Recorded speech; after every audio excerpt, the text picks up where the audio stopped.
I'm very happy to be able to address you tonight, and I want to thank Aaron and others who've asked us to be here. You have a very, very important land use issue that's going to be coming before you very soon. It's actually been in the works for about 3 years now. You probably haven't, most of you have not heard a thing about it, but you will be hearing a lot about it very soon. There's a couple of groups that we represent here tonight, and I actually represent the Churn Creek Bottom Homeowners and Friends organization, and we are an organization of about 245 to 249 households. Most of us probably reside in the Churn Creek Bottom area, but there are a lot of us that reside in all over Reading. And we have friends, people that wanted to be a part of our organization because they see what was happening, and we'll welcome any and all people into our organization. And at the conclusion of my comments, Dr. Ron Reese, a local dermatologist here in town, will be, he is the founder of Citizens for Smart Growth, and he'll be talking to you for a little bit as well.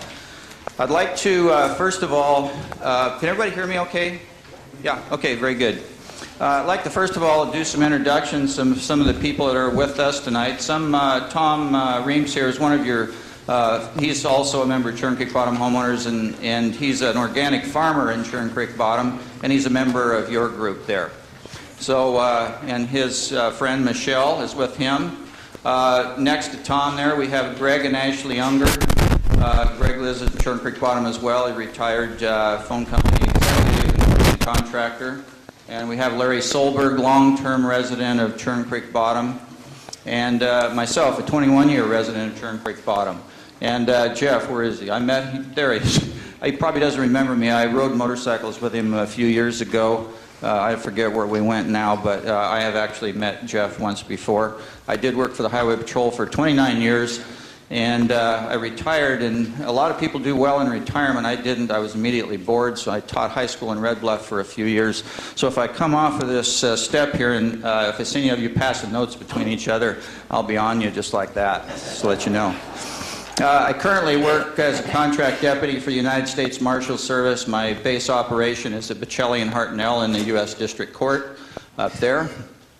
And first of all, we have a slide. Ask the question, why do you live here? It's kind of hard to see for probably those of you in the back, so hopefully you can hear me okay. Well, you live here, we all live here, I think, for pretty much the same reasons why I live here, and we enjoy the rural surroundings that we have in our Reading and Shasta County. We enjoy the light traffic conditions that we have relative to some of the more urban areas that we go to on a frequent or infrequent basis. We have great services here, great police, great fire, good medical available to us here. We've got good shopping. We've got a lot here in Reading. I think it's a great community. It's a wonderful community. I enjoy it very much, and I spent originally from Siskiyou County, but spent a lot of time in LA when I started. We have a safe community as well, and I think most of us enjoy the fact that we have a very safe community relative to these other places that I mentioned, more urban areas, places that we have to go visit occasionally if our kids live there or other reasons we go there, but we don't really want to live there. We won't mind going there for a brief time, but there's a lot of downsides to those places, and one is the safety issues. We have a beautiful area here. We have mountains on 3 sides of us, northeast and west. We have rivers, lakes. We have almost an unparalleled beauty here in Reading, I think, and I think we all enjoy these things. But the question is, the very last bullet there, if you can see that, is, will it last? And that is a good question that we have to ask ourselves whether, whether these things, the reasons why we live here, are going to last. And so, next slide, please. Our way of life, we call it, I like to refer to it as kind of our way of life. We have a rare opportunity, and you folks are the leaders in this community for being able to shape our community and what it's going to be for our children and our grandchildren decades from now. You folks really are the leaders, the ones that are interested enough to get involved in your community and actually do something, actually make things happen. So that's why we're so excited to be able to speak with you tonight, and hopefully in some of these breakout sessions, workshops that Aaron referred to, will be available tonight after this, and we'll be here on the following 2 Mondays as well to give you a lot more specifics, because I'm not going to be able to go into that many this evening. But we do have that ability to do that, and you folks are on the cutting edge of that. Next bullet there I referred to just before he went. You can stay there with that one, but I call this, my term that I coined is Any Town USA. Do we want to become like any town USA?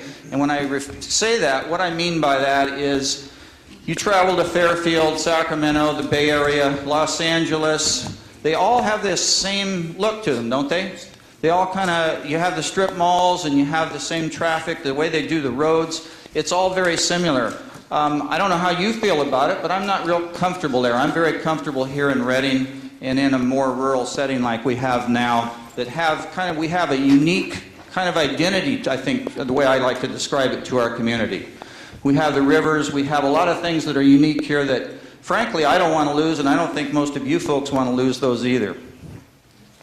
The next slide is the proposal. What is it we're talking about here? What is it that you're going to be hearing so much about? There's an Idaho developer by the name of Hawkins Development Corporation that is proposing and has made great plans up to this point to develop a 740,000 square foot retail commercial shopping center on 92 acres at Knighton Road between Interstate 5 and Churn Creek Road. There is no infrastructure in this land because it's in Shasta County. It's not within the city limits.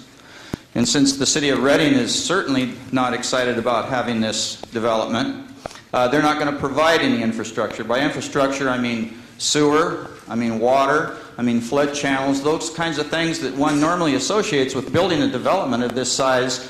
You always have those kinds of things, but Shasta County doesn't have them, so they're going to improvise some systems that we've heard some people are telling us that they'll work. In the break shops, you'll hear that there's a lot more to the story than what we're being told by a developer. And it's very doubtful in many cases that they will work. We'll talk about traffic and some other things. This shopping center that I'm talking about, is it just another Mount Shasta Mall? Is that what it's going to be like? Well, I have to give you some perspective and scale here on this thing so that you'll know what we're talking about. The Mount Shasta Mall, I think, is roughly, I don't know exact, but it's roughly 35 or 36 acres. I think it incorporates somewhere around 365,000 square feet of retail space. And we're talking about the Macy's, the Sears, the Penny's, all that whole complex is that big, and both in square footage and in acreage. So when you see what's being proposed by this Idaho developer, you're seeing approximately almost 3 times the geographic size. I forget how many thousands and thousands of parking spaces there will be there. And you're seeing 740,000 square foot, which is roughly, I think, 2.5 times the size of the Mount Shasta Mall. That's huge. Currently, under current general plan and zoning regulations, and these zoning and general plan things that are in place today have been consistently upheld by Shasta County elected leaders for the last 35 years. They realize that it actually has a specific mention in the general plan that they shall promote Churn Creek Bottom to be an area such as it is today, both kind of agriculture and rural in nature. But to give you also some idea, is there going to be no development there? Well, no, of course not. It would be reasonable to see some development at a freeway interchange, and I think there is, I know, 6 acres on the land that we're talking about. There are only 6 of those 92 acres are currently zoned commercially. We would have no issue with them putting in a 6-acre shopping center there. Of course, across the street you have the truck stop. You're all familiar with the truck stop that's there. I don't know exactly how many acres that is, but that's certainly commercial. On the southwest side of the intersection, which is currently, there's no development there, but there is zoned for, I think, about 16 acres of commercial development there. And you will someday see that, and we'll have no opposition to any commercial development that is currently zoned for commercial. And the general plan has made provisions for it. So there will be some things there. In fact, we went out of our way to support a local rental company business that was going to go down into that area. And ultimately, the county, for some reason, turned them down and didn't give them permits to go down there. Let's see, I skipped ahead a little bit. Can we go on to the next one? Thank you. That is, although you can't see it too well, that's the area that we're talking about. That picture is taken from a position on the east edge of the overcrossing on Knighton Road. And you would be looking almost north, a little bit possibly northeast. So you'll see a car at the left edge there that's on the on-ramp. And all of that field that you see there now is hay, grass hay that's cut every year and baled.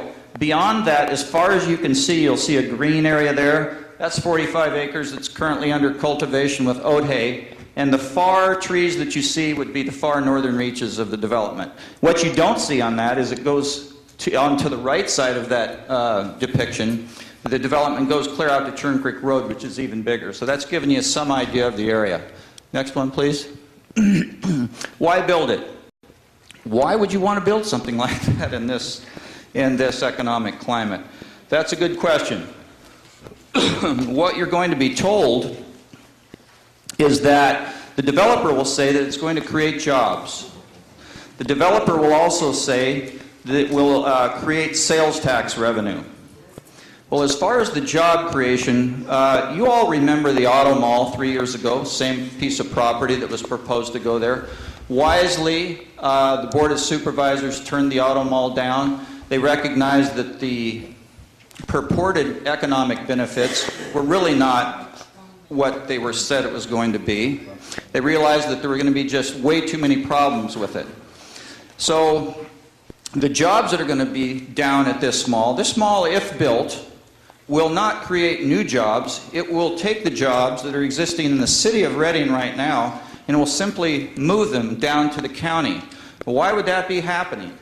There is an insidious competition between the city of Reading and Shasta County for sales tax dollars. Everybody needs the money in the economic climate. That's a given. But do you want to decimate one municipality, being the city of Reading, Anderson, Shasta Lake, at the expense of another? And I think it's an unwise idea to do that. When you talk about jobs, I'm almost positive that we haven't heard it yet, but what you will hear from the developers is going to create a lot of local construction jobs. Well, that's a good statement, but do you all know the veterans home that's under construction right now? Yeah, you guys do great work with the veterans. The veterans home, you recall when it was touted that they wanted to build a veterans home here, and they said, well, that's going to create a lot of local construction jobs down there. The reality is that Actioner Excavating got a very small portion of the excavation work there, and all the other construction jobs are being done by Clark Construction out of Sacramento. That created 0 construction jobs for local contractors. And that's what you folks are trying to do, is help your community, not help another community. So we have to look carefully when they make these claims, whether they're real claims or not. Lastly, the reality.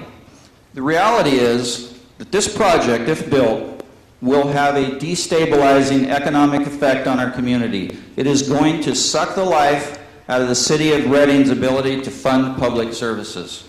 The city of Reading right now, it's very widely known and very widely publicized, very controversial. Fire, police, streets, everything that, most of that, all that comes from sales tax revenue, which is generated. Reading's having a very difficult time right now to handle all that because of the economy. And what you're going to do here, if this project were built, you're going to simply take more money out of the city of Reading. I'm talking huge amounts of money with big box stores and all the other stores that would leave Reading and possibly go down there. It would worsen the urban decay. I don't think I need to tell anybody here that when you drive around Reading and you look around, how many empty buildings do you see? Empty commercial buildings. The Buy-More, whatever, Buy-Mart on Cypress, the old Meeks, is getting ready to shut within days. Nobody else is going in there. Gottschalk's Murphy. You could go on. You could just, you could come up with so much empty commercial space right now that it's not funny. But what happens in a marketing strategy with company is they will be attempting to take the remaining anchor stores out of our existing Reading stores and take them down to Churn Creek Bottom at Knighton Road. When they do that, when they take these anchor stores out, let's say you lost a Sears or a Penny's or one of these, or Costco, huge revenue from that. What would happen to the rest of that mall?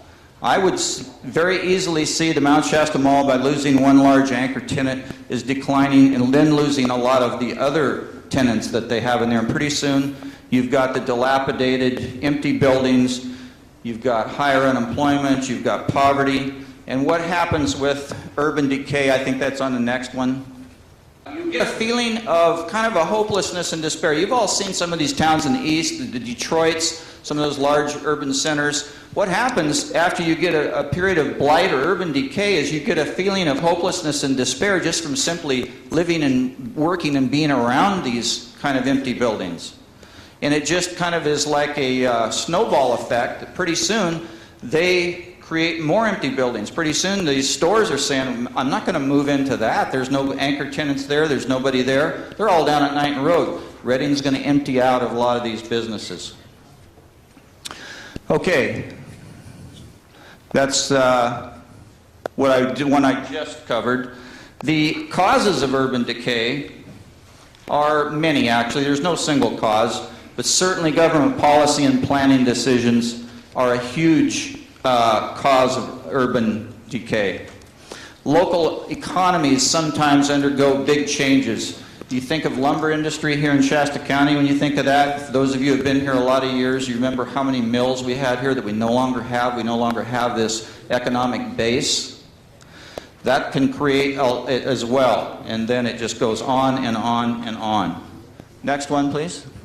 That's a depiction right there taken from the overcrossing on Knighton Road. It shows a couple of trucks with the area behind it, just to give you an idea. Go ahead, next slide.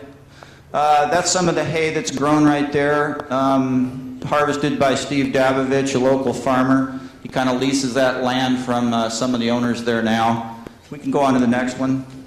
That's looking at it from actually Churn Creek Road over towards the freeway. It'll give you just some idea of the size and the scale of that thing. You're looking from Churn Creek Road towards the freeway where you can see those two white trucks there. Go ahead, next slide. And that's another depiction there. Okay, the supporters. Who are our supporters in this thing? Who supported us during the auto mall battle, and who is supporting us now? Well, certainly Dr. Reese is one of our big supporters, and his organization, very, very professional group with Citizens for Smart Growth. And when they mean smart growth, they don't mean we don't want any growth. They don't mean they've done tremendous things for our community already.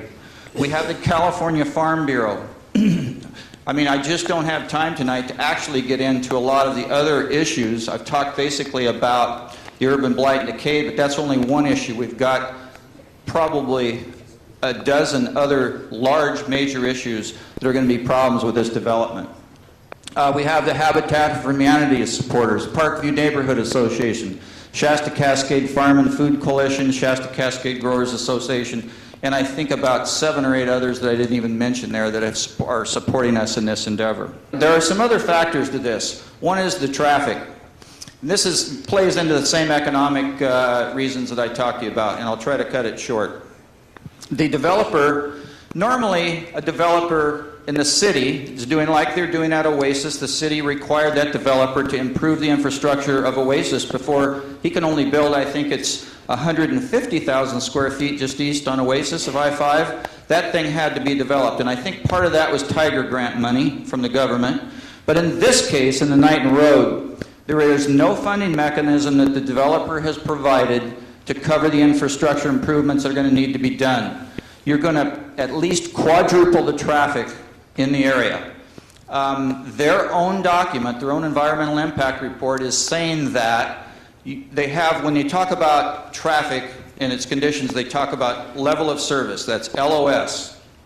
And currently, it's A, B, C in some states, which is good. That's, in some areas, that's a good level of service for traffic right now, what we're experiencing if you were to drive down there tomorrow. What they're saying after this development is that much of Knighton Road, the on and off ramps at Knighton Road and I-5, and actually mainline I-5 itself is going down to level of service F, which is unacceptable. They acknowledge this, but what they say is that it's a significant and unavoidable problem with the development, but that Shasta County may actually provide a statement of overriding consideration, said we'll accept that. So who's on the hook for the infrastructure improvements when they're going to happen, when they know the traffic won't hold it? All you folks are going to be. It's going to really come down to a fee, impact fees. It's going to come down to other fees. They're really going to be paid by the public and not by the developer. It's almost astonishing that a developer could even make such a proposal. So these are some of the things that are at issue here. Lastly, I ask how you can help. Well, you can certainly, and it's a very effective tactic. As you know, you've probably done it before with government leaders. You can write your Shasta County Board of Supervisors and tell them that you think this is a bad deal overall for Shasta County. I'm talking about our whole community now, not just Shasta County, but I'm talking about Redding, because I consider the city of Redding my community as well, even though I live actually in the county. You can write letters to the editor of the Record Searchlight. That kind of gets a word out and knows that there's a whole lot of folks out there that are not happy with something like this happening to our community. We've got some bumper stickers here tonight. We would be more than happy to give those bumper stickers to you if you'd put them on your car. I don't think we have any yard signs with us, but we do have some, and we'd be happy to come back at a later time. In fact, we'll bring them back to the breakout sessions if you'd like to put yard signs up. And lastly, we actually have some applications if you are interested in joining, not Citizens for Smart Growth necessarily, but the organization that I represent, which is the Churn Creek Bottom Homeowners and Friends. It's a $10 membership fee per year, and we would be more than happy to have you folks as members. So with that, I'm going to turn it over to Dr. Reese, and he'll have some comments, and then hopefully we'll have, Aaron will let us know whether we have any time for questions here or whether it'll have to be at the breakout room. Okay? Thank you very much.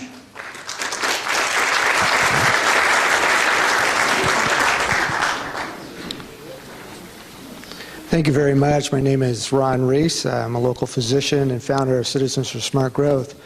Whatever negative things you've heard about smart growth, we're not it.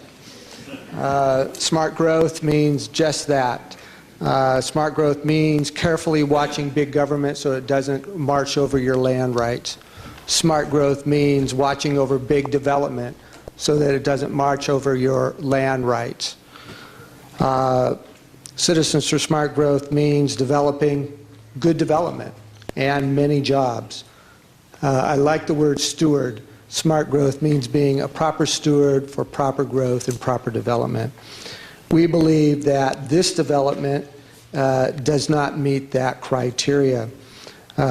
We wish to support development where infrastructure is already present, namely in the cities of Redding, Anderson, and Shasta Lake City. What does that mean? It means that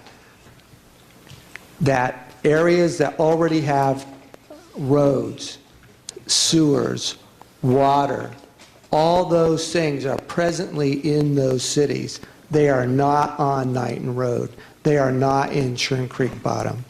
So smart growth means building where infrastructure is already present.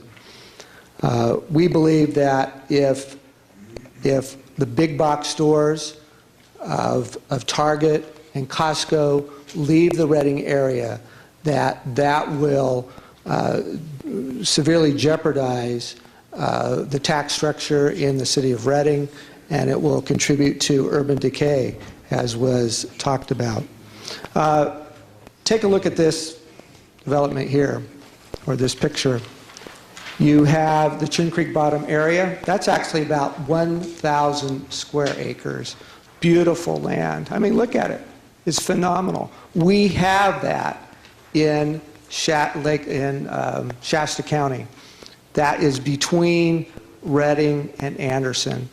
If you go to Fairfield, if you go to Sacramento, if you go to Oakland, it's just, they've paved over their farmland.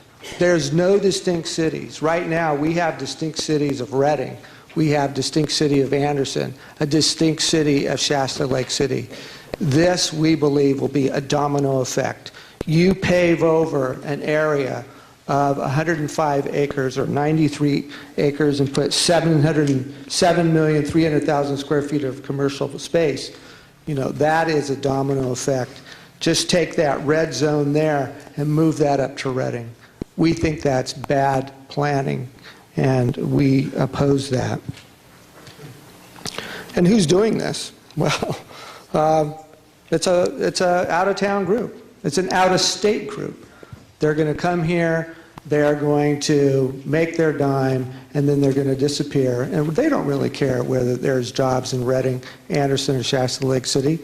They are here to have the big box store show up on their property, make their money, and then disappear. And as Rod brought out, these big box development firms are notorious for bringing their own crews to build out these developments. What happens when you build in areas where infrastructure is not present? Well, this is beautiful farmland. And if you all of a sudden pave over 100 acres with asphalt, you're going to have flooding, you're going to have water problems, you're going to have traffic problems, and I don't see any infrastructure being built, and you all are going to pay for the infrastructure.